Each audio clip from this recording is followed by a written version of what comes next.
ও ইবনে আব্বাস, তুমি জানো নি আমি কেন এই পেয়ালাটা লইয়া দৌড়াই?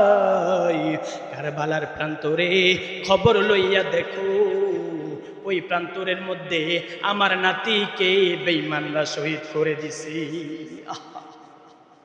আরে ইবনে আব্বাস, জানো নি এই পেয়ালাটার রক্ত কেন জমাইবো?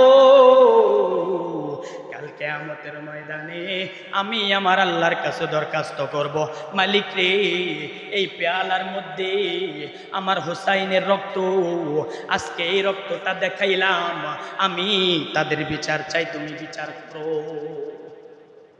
তখন রক্তে লাল হয়ে গেল। এজন্যই তো বলে, রক্তে লালে লাল হইল কারবালার ময়দান। হায়রে, রক্তে লালে লাল হইল কারবালার ময়দান। শহীদ হলো ইমাম হুসাইন নবীর জানের জান, শহীদ হলো ইমাম হুসাইন নবীর জানের জান। রক্তে লালে লাল হইল কারবালার ময়দান। ও মুসলমান,